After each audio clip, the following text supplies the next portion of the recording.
Fala pessoal, seja bem-vindo a mais um vídeo, mais um conteúdo aqui no canal nessa quinta-feira, gente. Fica aí, tem muita coisa pra você aqui, notícias fresquinhas direto de Brasília, tá? Bom, antes da gente começar, eu só peço pra você se inscrever no canal e também comenta da onde você tá vendo o vídeo, abençoado. Qual a tua cidade, qual o teu estado? Deixa aí seus comentários que eu vou estar curtindo o comentário de cada um de vocês. Bom, vamos pra notícia aqui, gente. E o Brasil é aquela coisa, bomba atrás de bomba. Pois é, gente, simplesmente uma pessoa que a gente não votou, que não foi eleita, veio a público e falou que teria que bloquear uma rede social no Brasil. E adivinha? A rede social foi bloqueada, gente. Coisa que não aconteceu em nenhum lugar no mundo. Olha só o nível de ditadura que a gente tá, gente. Teve outros países aí, como China, como Rússia, que bloquearam parcialmente. Mas não, no Brasil sai bloqueando tudo. E o que foi que aconteceu, William? Simplesmente a Janja vem a público que não tem um voto da gente, não tem um voto de ninguém. Diz que tem que bloquear o Discord. O Discord, para quem não sabe, é uma rede social de streamer. Quem usa muito essa rede? Gamers usa muito, professores usa muito para fazer live entre os alunos, profissionais usa também muito para fazer reuniões. Aí a Janja diz que tem que bloquear porque aconteceu um crime na rede social. Em vez de punir o bandido, em vez de punir quem fez o crime, não. A solução da Janja é banir a rede social. Gente, se for assim, vai ter que banir o Instagram, tem que banir o YouTube, tem que banir todas as outras redes sociais, porque o crime não acontece somente no Discord, não, né? E pasmem, esse crime que aconteceu, que ela falou, foi transmitido ao vivo. Pois é, e adivinha onde foi? No Instagram. No Instagram foi aonde foi transmitido ao vivo. Só que lá no Discord tem alguns cortes que o pessoal doente colocou lá. Pois é, aí não, vamos punir o Discord e deixar o Instagram. Gente, olha só a onda de indignação que se colocou aí até dos jornalistas da Rede Globo, tá? É totalmente fora do peso isso. Olha só essa opinião aqui do Guga Chakra, que ficou em choque com o bloqueio do Discord aqui no Brasil, gente. E simplesmente detonou essa decisão. Preste atenção da mais nova decisão do governo ditatorial. Olha só. Todos os países ao redor do mundo onde o Discord é proibido são todos países ditatoriais ou governados por autocratas. A Thaís Oyama citou agora a Turquia. A Turquia tem um autocrata, o Recep Tayyip Erdogan. O principal líder da oposição da Turquia, o Ekrem İmamoğlu, prefeito de Istambul, foi afastado do cargo e colocado na prisão sem ter cometido nenhum crime. Tem centenas de jornalistas presos por criticarem o regime do Erdogan, acadêmicos. É um país que realmente deu uma guinada ditatorial nos últimos tempos. É proibido no Irã também, não preciso nem me aprofundar no Irã, é proibido na Rússia, é proibido na China, é proibido no Egito, proibido nos Emirados Árabes Unidos. Absolutamente nenhuma nação democrática ao redor do mundo proíbe o uso do Discord. Tem essas nações como a Austrália, o Reino Unido, que daí tem a questão da idade, mas isso se aplica para todas as redes sociais, não é algo específico ao Discord e é para uma faixa etária, para as crianças e para os adolescentes. Não é para toda a população. No caso da decisão tomada hoje, na minha avaliação, talvez aí discordem de mim, imagino que discordem, mas foi feito um processo que já tem uma condenação, você fecha uma empresa, quer dizer, a empresa não pode usar um mecanismo, ela foi condenada porque ela teve direito à defesa, como foi? Foi para um juiz, de repente você fecha o direito de uso de uma ferramenta importante dessa empresa, que outras empresas, o Pedro Doria estava explicando na entrevista para a gente mais cedo no Jornal das 6, muitas startups usam o Discord, tem nesse trecho que a gente mencionou, e eles acabam perdendo tudo com esse fechamento, ainda que temporário, de uma ferramenta. Quer dizer, uma agência tem esse poder de impactar tanto numa empresa sem ter havido um julgamento, sem ter tido direito à defesa, e como o Valdo colocou no começo, é uma empresa que colabora bastante com as autoridades, não é que eles estão agindo como o X ou o Elon Musk agiu contra as autoridades brasileiras naquela época. Isso não acontece. Então eu acho bastante grave, especialmente quando eu vejo as nações que proíbem o uso do Discord. Pois é, né? E a Rede Globo é cúmplice de tudo isso que tá acontecendo no Brasil, gente. E é assim, gente, só vai escalando, só vai ficando pior. Bom, e o Nicolas Ferreira também falou desse caso aí, criticou o bloqueio das lives no Discord e ironiza a Janja, tá bom, gente? É punir a plataforma em vez de punir quem fez o crime. Olha só. Derrubar as lives no Discord e, segundo a lógica da esquerda, você sempre tem que derrubar a plataforma, nunca o criminoso, né? Então, se for assim, nós vamos ter que proibir faca também. Faca mata gente. Nós vamos ter que proibir o Instagram também, porque o Instagram também tem lives e postagens criminosas. Nós vamos ter que proibir os carros também. Carro também usa para poder matar gente. Então, assim, inacreditável que você derruba as lives do Discord, mas não tem nada para poder combater o criminoso. Mais uma vez, obrigado, Janja, porque o eleitorado jovem desse país vai amar. Uma salva de palmas para a Janja. Muito obrigado, Janja! Nossa 10! Pois é, gente, e falar em eleitorado jovem do Brasil, eu vou chamar aqui uma dessas pessoas, uma streamer que usava muito a rede social Discord, gente. Eu acho que esse pessoal vai ficar meio bravinho com o Lula e, como o próprio Nicolas disse, a Janja é nossa camisa 10, tá sempre agindo como uma ditadora, gente. Gente, a Janja deveria receber a medalhinha de ditadora do governo, porque as decisões dela é desse nível daí. E pior é a gente falar em decisões dela. Ela nem foi eleita, meu Deus do céu.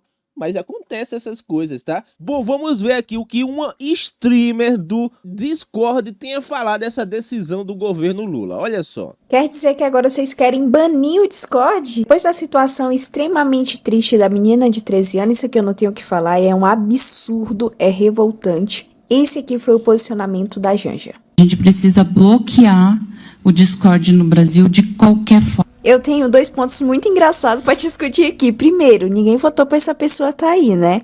E segundo, o que vocês vão fazer com o bandido? Eu não vi essa preocupação todinha pra falar quem que foi, o que vocês vão fazer, se vão punir. Porque banir o Discord deve ser muito mais fácil do que ir atrás dos criminosos. Deve ser isso. E pra quem não conhece o Discord, é uma plataforma de comunicação. Eu uso muito quando eu tô jogando pra bater papo com a galera. Eu tenho a minha comunidade lá, mas tem muita gente também que usa pra trabalhar. E normalmente as pessoas normais usam pra isso. E bandido tem em todo lugar. Você tira o Discord, eles vão pro WhatsApp. Tira o WhatsApp, vai pro Instagram. Tira o Instagram, vai pro... Quer saber? Tira logo é tudo.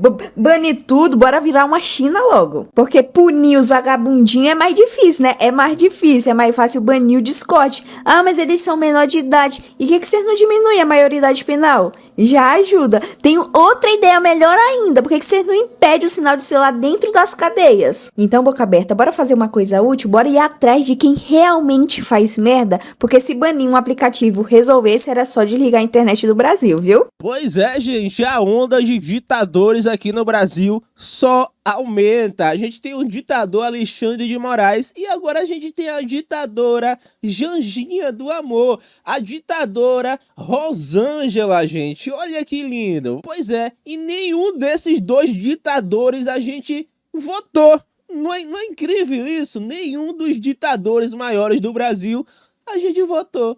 É incrível, pelo amor de Deus, tá? Bom, agora vamos chamar um advogado para falar sobre esse assunto aí do Discord, que é melhor acabar com a rede social do que punir quem cometeu o crime dentro da rede social. É mais fácil, né? É mais fácil. É desse jeito, vamos proteger os bandidos. Acaba com a plataforma, deixa os bandidos migrar para outra plataforma. Assim é mais fácil. Vamos ver aqui o que o Chiquini tem a falar sobre isso. É assim que arruma o Brasil, então? É só a Janja pedir? Janja, já que você pediu para suspender o Discord e o Discord foi suspenso no dia seguinte, faz o seguinte, Janja, aproveita e pede para diminuir o preço da picanha, para diminuir o preço da gasolina, pede o impeachment do Moraes, pede para prender traficante, Janja, pede para soltar os presos políticos, Janja, pede pro Brasil voltar a crescer, Janja. Janja, pede pro Lula parar de roubar, pede pro Lulinha não bater mais em mulher, tá? E pede pro PT parar de saquear o nosso Brasil. É assim que arruma o Brasil, então é só a Janja pedir. Janja, já que você pediu para suspender o Discord e o Discord foi suspenso no dia seguinte... Pois é, gente, tá resolvido aí o problema no nosso Brasil, né? Só é a Janja pedir que o Lula atende, só é a nossa ditadora Master pedir, ó, Master ficou bom, tá? Ditadora Master, já lembra aí o Vorcaro, já fica tudo em família, tá? Só é ela pedir, acontece, mesmo sem voto nenhum. Como eu disse antes, os ditadores do Brasil, os principais ditadores, não tem voto da população, pois é. Bom, agora vamos para mais um aqui, gente. Vocês lembram aí do caso também que rodou o dia de ontem, né? O caso da perseguição a jornalista, inclusive descobrindo a fonte do jornalista, coisa que é inconstitucional, mas o Alexandre de Moraes pode fazer isso. E é contra o Flávio Dino, né? Coitado do Flávio Dino, vai manchar a honra do Flávio Dino. Que é isso? O Flávio Dino não pode ficar sem roubar, gente. O Flávio Dino tem que roubar, gente. E tem que ser punido a gente, pois é, inclusive quem investiga crimes que ele comete, tá? Foi o que aconteceu com o jornalista que denunciou o Flávio Dino. Ah, vamos punir agora os crimes do Flávio Dino! Não, vamos punir o jornalista. Quem mandou você denunciar? Quem mandou? Pois é, aí vem aí a Daniela Lima e faz uma defesa ao Alexandre de Moraes e ao Flávio Dino, em vez de defender a própria classe jornalística, coisa que toda a imprensa fez. Mas ela não, gente. Ela é a porta-voz do governo, tem que ficar do lado da ditadura, né? Olha só. O sigilo, né? Muita gente tem, o próprio blogueiro, né? Esse comunicador, digamos, do Maranhão, tem dito que o sigilo das fontes dele está sendo colocado em risco, né? A garantia que vem sendo dada, inclusive referendada pela Procuradoria-Geral da República, é que este direito que o jornalista tem de proteger as suas fontes e que o Estado tem a obrigação de preservar, está sendo mais do que assegurado, inclusive porque a PF sabe, a PGR sabe, o Supremo sabe que se houver violação a sigilo de fonte com patrocínio do Supremo Tribunal Federal, seria um verdadeiro escândalo. Mas é isso, e ainda chamou o jornalista de blogueiro. É assim, gente, quando essas pessoas tentam diminuir algum tipo de pessoa, jornalista, essa classe aí, eles chamam de blogueiro. Pois é, o jornalista virou blogueiro porque a Daniela Lima quer diminuir e defender o Alexandre de Moraes e também o próprio Flávio Dino. É tipo a blogueira chamar o jornalista de blogueiro. Essa sim é blogueira, essa aqui não faz jornalismo, tá? Essa mulher não faz jornalismo nem aqui, nem na Coreia do Norte, pois é. Bom, vamos para mais notícia aqui, porque essa decisão aí do Alexandre de Moraes de censurar o jornalista, gente, foi monitorada pelos Estados Unidos. Pois é, pela defesa dos Estados Unidos, foi monitorada lá o que o Alexandre de Moraes está fazendo aqui no Brasil. Eu acho que vocês já ouviram em outros países aí o Maduro. Vocês lembram o Maduro? Maduro censurando jornalistas na Venezuela. Agora chegou a vez do Brasil, mas não é com o Maduro não, é com o Alexandre de Moraes, e ele está sendo monitorado, gente, preste atenção nessa notícia. Os Estados Unidos monitoram Alexandre de Moraes por conta da ofensiva do ministro contra o jornalista Luiz Pablo, que escreveu reportagem sobre o uso de um carro oficial por parentes de Flávio Dino no Maranhão. Eu conversei com integrantes de Washington, que classificaram a investigação aberta por Moraes como uma violação à liberdade de imprensa. Essa avaliação interna não é apenas de aliados políticos do presidente Donald Trump e do secretário de Estado Marco Rubio, mas compartilhada também por diplomatas de carreira norte-americanos, que ocuparam inclusive postos de destaque durante o governo do democrata Joe Biden. O consenso na diplomacia dos Estados Unidos é que juízes que se sentirem caluniados por reportagens podem processar e exigir indenização do jornalista que escreveu a matéria, mas não determinar que a Polícia Federal vá até a casa do comunicador para apreender os aparelhos eletrônicos e tentar identificar a fonte que passou as informações ao repórter. A nova operação policial determinada por Alexandre de Moraes já é vista pela Casa Branca como mais um dos supostos abusos cometidos pelo magistrado. Os Estados Unidos iniciaram uma apuração sobre a liberdade de imprensa no Brasil. E isso acontece em um momento em que a Casa Branca estuda retomar a Lei Magnitsky contra Alexandre de Moraes. Para ficar por dentro de tudo, acompanhe a coluna Paulo Capelli no Correio da Manhã. Pois é, agora vamos voltar aqui ao Flávio Bolsonaro, gente. Vamos voltar aqui à normalidade do Flávio Bolsonaro e do Gonê e da PGR. Pois é, por que, William? Porque vamos voltar ao normal, falar aqui que a perseguição continua, tá? Simplesmente agora o Gonê resolveu dar o seu parecer, a sua decisão de que o Flávio Bolsonaro não pode ver o Bolsonaro, tá? Não pode ver o Bolsonaro porque o Flávio Bolsonaro vai estar concorrendo. Por que ele vai ver o Bolsonaro? Isso aí pode ser que vai fazer ele ganhar, né? Olha só essa nova decisão ridícula do Gonê, gente. Mais uma vez concordando com Alexandre de Moraes. Preste atenção. Fala, meus amigos, beleza? Mais um absurdo da lavra do senhor Paulo Gonê. Dessa vez, ele defende que o STF mantenha as restrições de visitas a Bolsonaro, especificamente do filho, candidato à presidência da República, o Flávio Bolsonaro. Ora, meu Deus, todo mundo sabe que além de filho, Flávio também é o advogado dele. E você restringir que um advogado fale com seu cliente é o absurdo dos absurdos. E a gente não vê a OAB fazer absolutamente nada em relação a isso, né? Passando em brancas nuvens. Bom, a defesa, através de um recurso, pediu que Flávio voltasse a ter autorização para visitar o pai. E os advogados, justamente, argumentam que a restrição prejudica a preservação dos vínculos familiares, além da relação profissional entre os dois, já que Flávio, como eu disse, é o advogado de Bolsonaro. Mas o bom foi a desculpa que o PGR deu para impedir que o Flávio continuasse a se encontrar com o pai.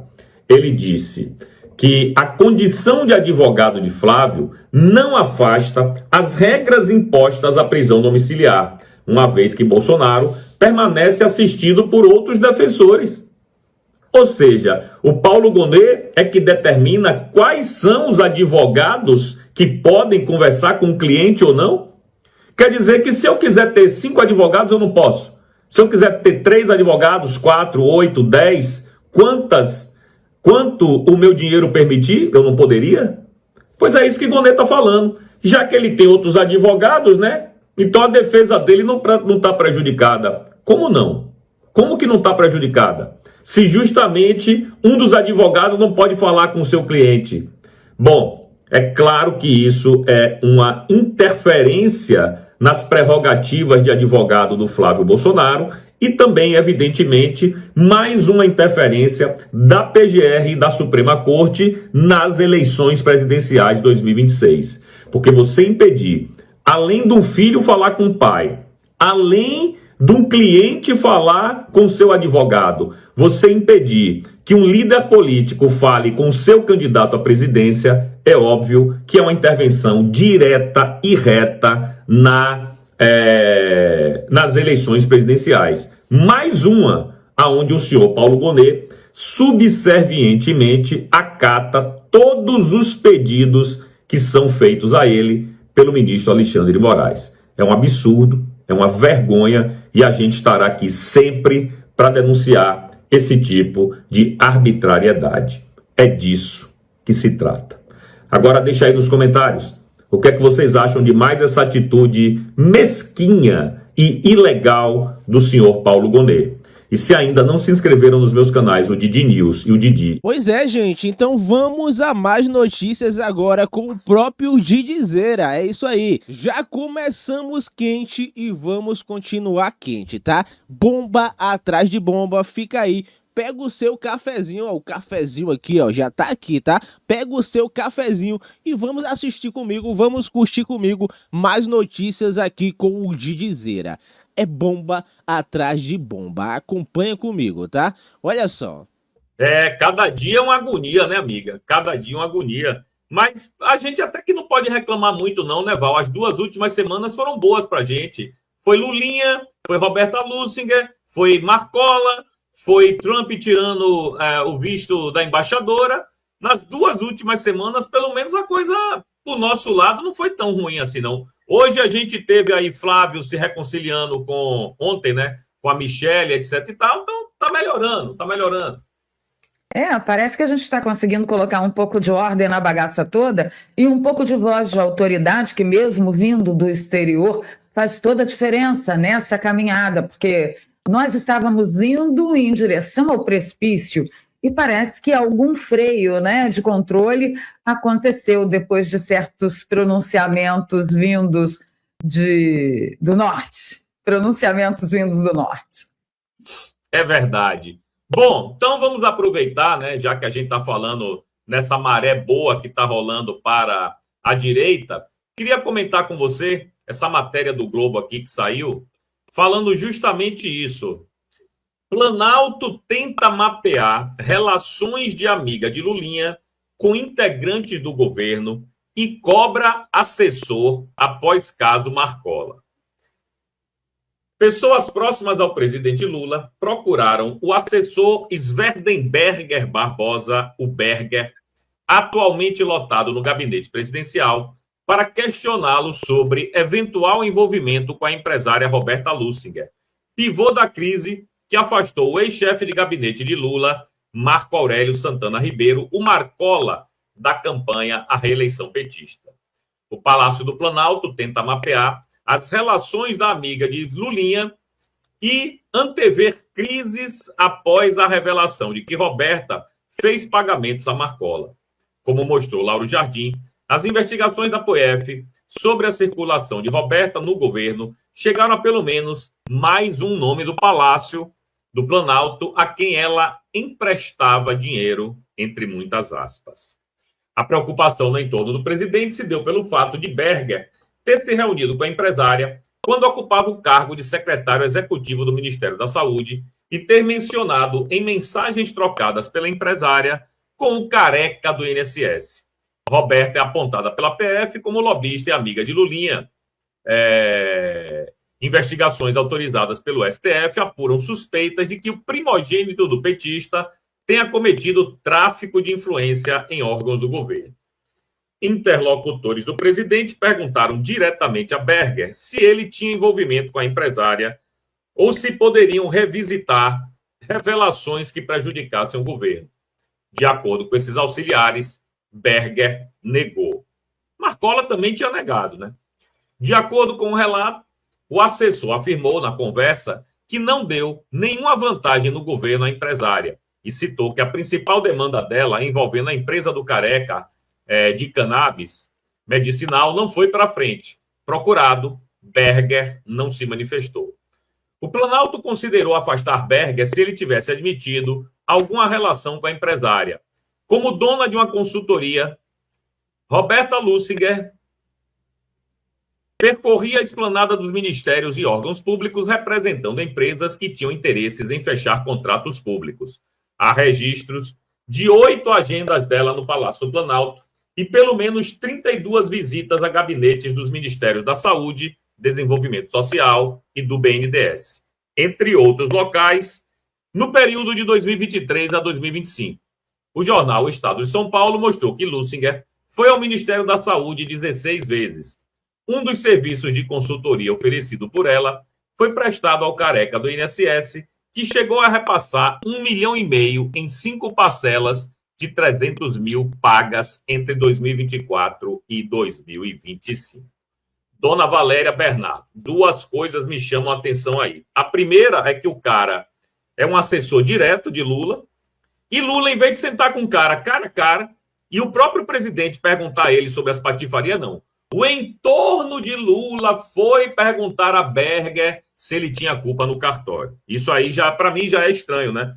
que eu acho que um chefe, um líder, deveria, nessas horas, mostrar que é líder. Chegar para o cara, sentar frente a frente e não mandar terceiros para resolver isso. A outra coisa que me chamou a atenção é que quando diz aqui, ó, o Planalto considerou afastar ele se ele tivesse admitido alguma relação com a empresária. Pô, Valéria, tá nos áudios, tá nos prints a relação com a empresária. Ele ligou para o governador do Maranhão, o Berger ligou para o governador do Maranhão para dizer que a verba que o Ministério da Saúde, da qual ele era o número 2, tinha sido liberada, foi liberada por conta dele e da Roberta Lussinger.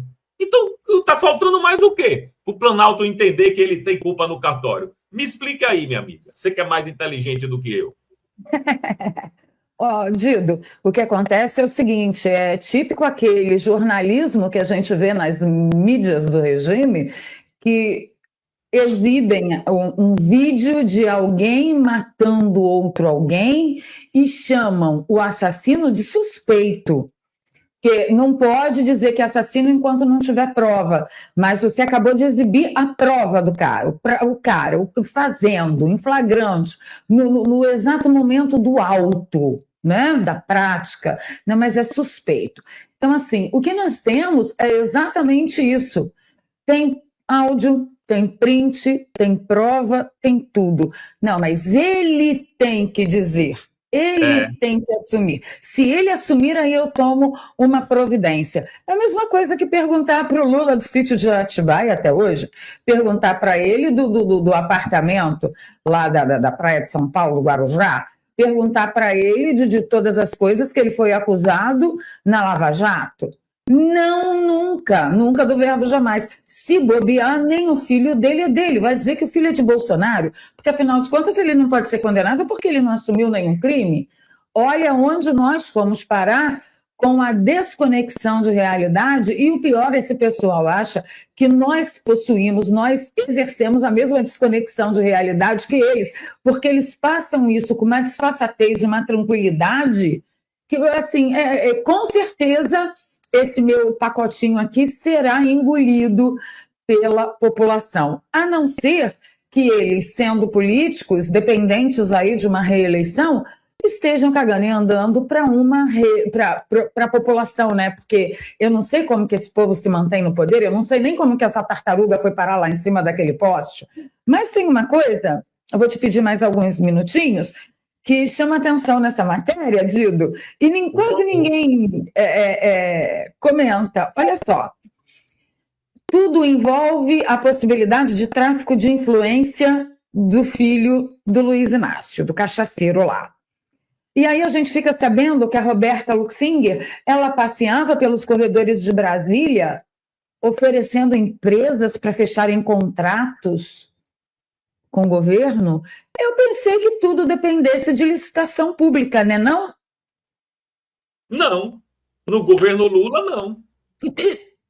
Que diabo? Ah, porque ela oferece uma consultoria para beneficiar, para atender a sua empresa, para ter algum privilégio para fechar contratos governamentais. Gente, é o fim do mundo isso aí, meu filho. Acabou. Entendeu?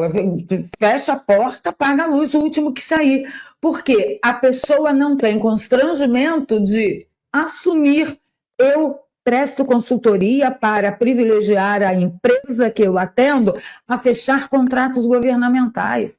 Mas não tem que ser tudo por licitação, a não ser que essas licitações sejam viciadas, e aqui é só uma pergunta.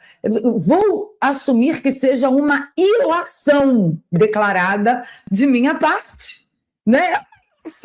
Mas só porque eu tenho neurônio, eu não consigo deixar de raciocinar.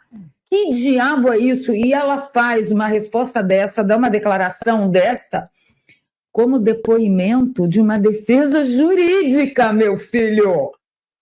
Uma defesa jurídica, está lá nos autos, porque o que a matéria está descrevendo é o que consta em juízo.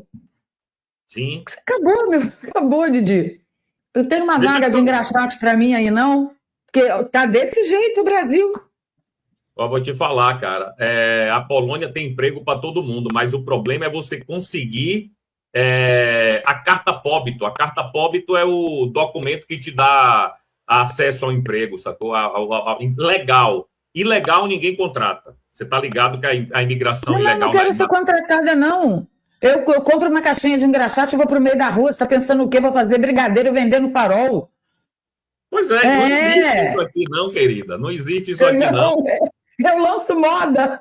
Não, aqui não tem essa não. Se você só trabalha aqui, se você tiver a carta póbito, e se você vier nessa de turista para começar a trabalhar, nego te deporta. É simples assim, aqui o jogo é duro. Mas deixa eu te falar uma coisa, Val.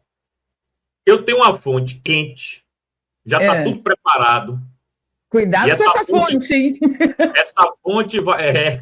A gente vai falar de fonte daqui a pouco. Essa fonte já está preparando a edição de 2 vídeos, certo? Sobre Lulinha, certo? Aonde vive Lulinha e aonde trabalha Lulinha. Porque saiu ontem uma matéria de Lulinha mostrando que ele não era nenhum coitadinho, que o escritório dele era num puta endereço bacana da Espanha, o endereço mais caro da Espanha. Pois é. Essa fonte, ela foi lá, nesse endereço caro, que descobriram, e o cara descobriu que lá não tem nada de Lulinha. Nem nesse endereço não novo. Brinca. E essa fonte ainda foi aonde vive Lulinha. E se você vê o apartamento do cara, minha filha, o prédio que ele mora... É mesmo. Eu devo estar recebendo esses vídeos hoje, e a própria fonte vai publicar. Então, eu não vou falar quem é, até ele publicar. Na hora que ele publicar, ele mesmo todo mundo vai saber quem é. Todo mundo vai saber, eu acho. E a gente vai ficar curioso para ver esses vídeos. Na hora que ele estava no apartamento não. Na hora que ele estava no prédio de Lulinha, ele me ligou. Aí falou, Didi, olha o que eu tô. Eu falei, caraca, brother, como é que você conseguiu isso? Aí ele mostrou piscina coberta e aquecida, piscina do lado de fora maravilhosa, uma área verde fantástica, sacou? Eu falei, rapaz, quem pode, pode. Então, esse vídeo vai estar saindo aí, viu, galera? De hoje para amanhã. E a gente consumindo combustível, sabor gasolina, 32% de etanol. E a gente pagando essa vida boa dele lá, né? Claro. Ainda tem essa. Mas, enfim, aí eu quero trazer aqui agora, Val, o Gaspar deu uma entrevista muito legal hoje para o Dantas, muito, muito legal, aonde ele fala um pouco do Lulinha, né? Já que o assunto é Lulinha aqui, vamos mostrar esse trecho aqui do Gaspar lá com o Dantas. E quem estava sócio de careca do INSS? Lulinha e Roberta Luxemburg. Você diz, chegou na cozinha presidencial. Que cozinha, rapaz? Está no gabinete presidencial. O que é que aconteceu com Lulinha? Está no seio da família. Lulinha foi para a Espanha, foragido das investigações. Olha, Lulinha está na Espanha, corrido das investigações. Quando eu botei no relatório e descrevi, disse, Alfredo, perseguição. Hoje a Polícia Federal, que o Lula e os asseclas dizem que é a polícia do governo Lula, foi obrigada a abrir até agora 3 inquéritos contra Lulinha por corrupção, tráfico de influência. Lulinha foi para a Espanha, foi para Portugal, foi para o mundo pago com as vantagens do roubo dos aposentados e pensionistas. Há indícios muito fortes de careca do INSS pagando mesada a Roberta Luxemburg para essa mesada chegar no Lulinha. Me diga, se Lulinha fosse de direita, os pressupostos da prisão preventiva já estavam todos presentes. Lulinha estava em cana.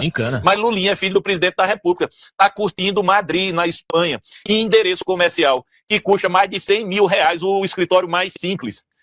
Lulinha nunca deu murro numa broa. Lulinha nunca trabalhou em prol do Brasil. Está rico. 19, quando a gente quebrou o sigilo e depois o Flávio Dino interrompeu essa quebra, Lulinha movimentou em 5 anos, sem dar murro numa broa, 19 milhões de reais. Me diga, se Lulinha fosse de direita, Lulinha nunca mais ia sair da cadeia. Nunca mais. Mas Lulinha de esquerda, é filho do presidente da República, tem que utilizar esse dinheiro obtido de forma altamente suspeita, com indícios de crime, se beneficiando lá pela Europa, porque se tivesse no Brasil, Lulinha possivelmente estaria sendo muito mais... Ele é a Roberta, né? visado. A Roberta eu me lembro, teve uma mensagem ali que a polícia pegou dela, falando com o careca... Mandando descartar telefone, destruir prova, não aconteceu nada. Isso é obstrução, qualquer prisão, assim, essa é uma das... Aluno uma das de primeiro ano de Direito já identificaria ali a obstrução processual da Justiça. E essa é uma das razões uma das principais razões de prisão de quem está sendo investigado, quando o sujeito está tentando ali obstruir a investigação, destruir prova. A Polícia Federal, né, André? A Polícia Federal pegou isso aí, não fez nada, absolutamente nada. Por isso que o André Mendonça tem que investigar, sim, a Polícia Federal. Vai ter aí, é Polícia Federal contra a Polícia Federal. Não é possível esse tipo de situação. Pois é, né? Além dele ter falado do Lulinha aí, Val, as informações que a gente tem é que nem nesse endereço que custa super caro, não tem nada lá. Porque ninguém sabe do escritório dele, ninguém nunca ouviu falar, ninguém nunca viu ele lá. Certo? Mas, enfim, quer comentar alguma coisa aí? Nunca deu um murro numa broa, né? Normal, tudo quanto a empresa que presta serviço para este governo tem um endereço fictício, tem um endereço que não existe. Lembra do caso dos sócios do Taiaiá? Que foi parar lá na casa do irmão do ministro? E aí a cunhada do ministro falou: quê? Nós é dono daqui? Nós não é dono de nada, filha. Aqui não tem nada dessas empresas, não.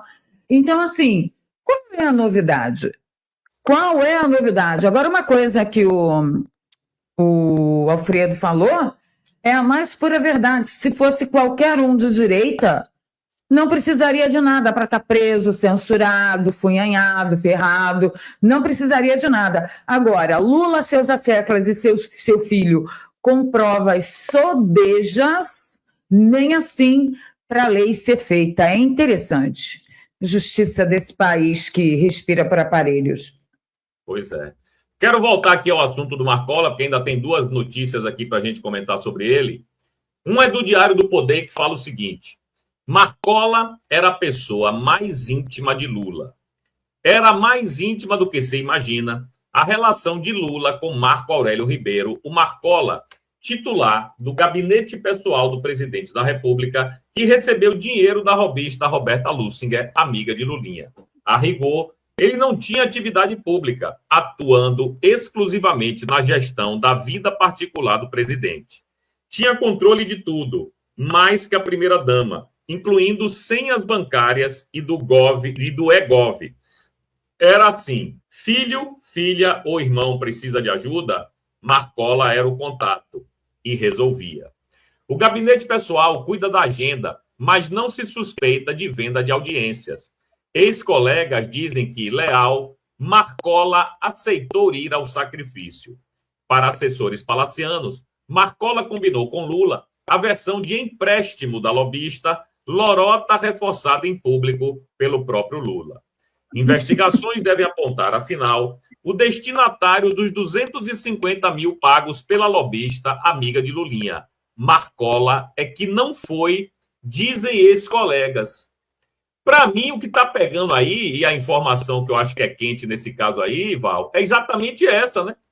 Exatamente essa. Os 250 mil pagos por Roberta Lussinger e a Marcola, parece que não foi ele o destinatário final. Quem seria? Será que não faz parte de uma das parcelas das mensalidades de 300 mil para o filho do rapaz? Já Boa que pergunta. ele é o cara encarregado de resolver qualquer problema com filhos, netos e parentes do presidente, como diz a matéria? Entendi. E aí ele aceitou ir para o abate. Ninguém solta a mão de ninguém. Você imagina o quanto que deve ter garantido para ele poder ir para o abate? Né? Quem E o que paga é que essa esse cara não jota? sabe, né, Valéria? Esse cara era o cara... ele era o que Mauro Cid era para o presidente Bolsonaro. Para Bolsonaro. Era o cara que segurava o celular de Bolsonaro, era o cara que segurava a pasta de Bolsonaro, que ia com Bolsonaro para tudo que era lugar. Era o Marcola. É isso. Entendeu? Então, sabe muita coisa. E aí, aproveitando esse ensejo do Marcola, só para a gente fechar Atrás esse dessa assunto... fonte, a justiça não vai, não, né? Não vai, não vai, não vai. Que ódio. Bom, a matéria aqui é do Mário Sabino. O Marcola de Lula não deixou só saudades no Planalto, deixou um colega. Como de hábito, quando surge uma suspeita no seu entorno, Lula ou diz não saber de nada, ou tenta transformar a suspeita na coisa mais natural do mundo. Foi assim com a historieta do empréstimo que Marcola, o seu ex-chefe de gabinete, teria contraído com Roberta Lussinger, a lobista amiga de Lulinha, que apresentou o filho do presidente da República, o careca do INSS. Quem nunca aqui pediu empréstimo para um amigo andou desvencilhando-se Lula. Se esse empréstimo fosse a coisa mais natural do mundo e não um empréstimo a ser chamado de suspeito nesse momento, por que o presidente da República se apressou em afastar Marcola do Palácio do Planalto antes de vir à tona que o seu então chefe de gabinete havia recebido dinheiro do lobista? Aliás, quem avisou Lula?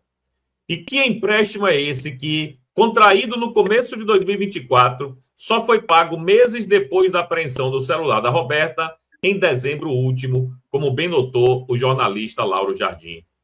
Empréstimo estranho, bem suposto mesmo. Deve ser suspeito, né?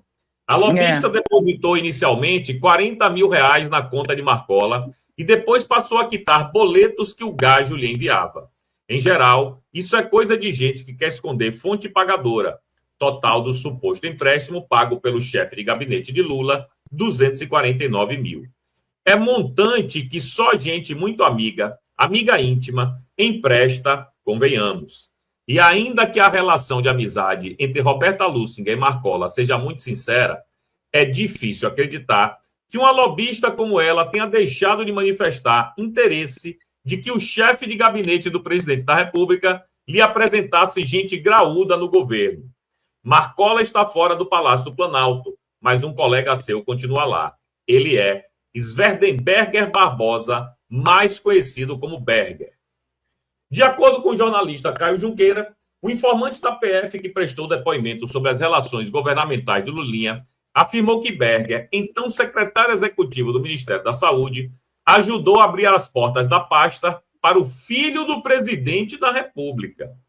Berger, atualmente, despacha no Palácio do Planalto como chefe do gabinete adjunto de gestão interna do gabinete pessoal do presidente Lula. Ele é figura histórica do petismo.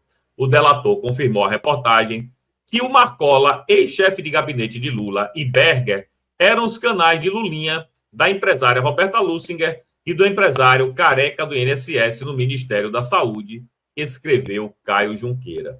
Minha querida Val, será que a gente vai descobrir que tem mais gente? Porque primeiro foi Marcola. Quer dizer, primeiro foi a Roberta.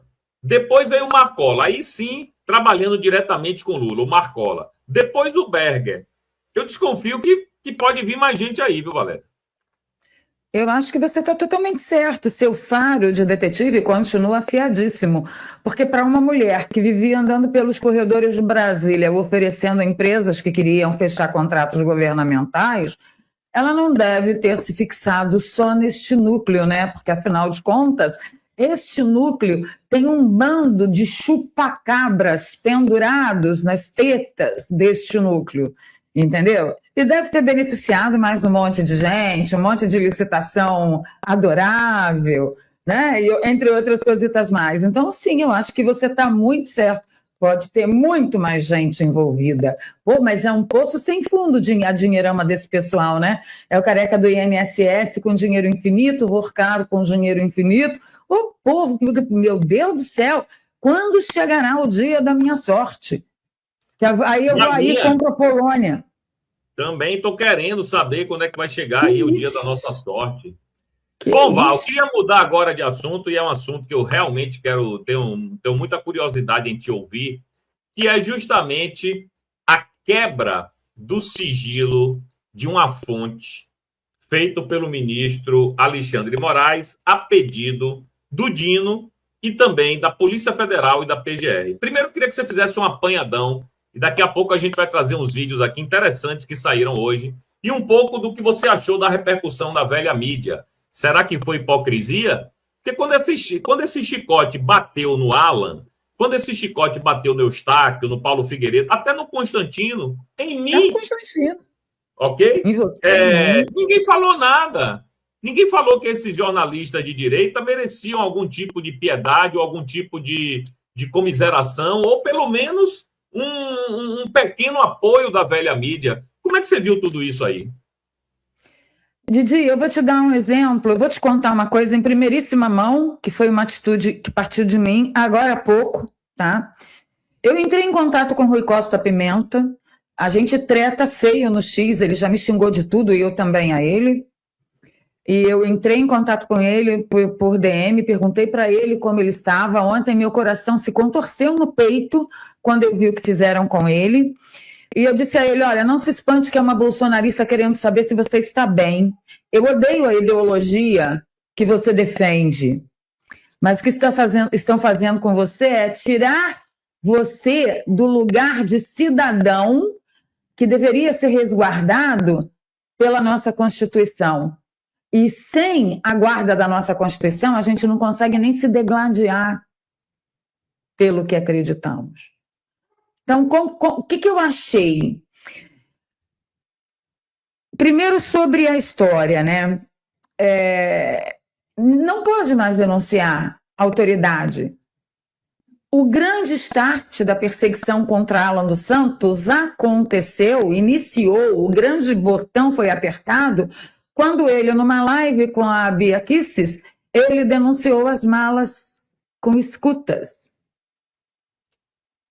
Foi ali que começou tudo. Foi ali que o bicho pegou para ele. Foi naquele momento que o poder da República olhou para ele de forma diferente. Falou, esse cara sabe demais, esse cara tem fonte, esse cara tem informação. Foi naquele momento, e aí tudo acabou para o Alan. E Alan, como muito bolsonarista, e fomos todos para o mesmo ralo. Isso posto, a gente passa a avaliar que os guardiões da Constituição Federal que juram estar abrindo mão do cumprimento da Constituição Federal para salvar a democracia, estão acabando com a democracia.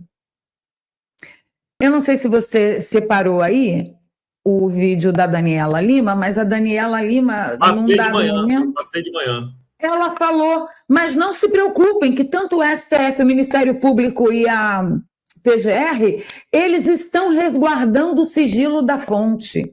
Essa foi a última frase dela num vídeo onde ela falou quem era a fonte, como que chegou na fonte. Então, sobrou qual sigilo para ser resguardado? Nenhum.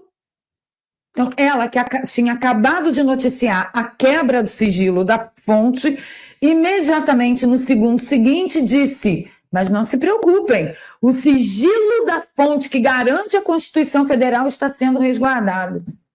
Na casa de quem? Da mãe dela, só pode.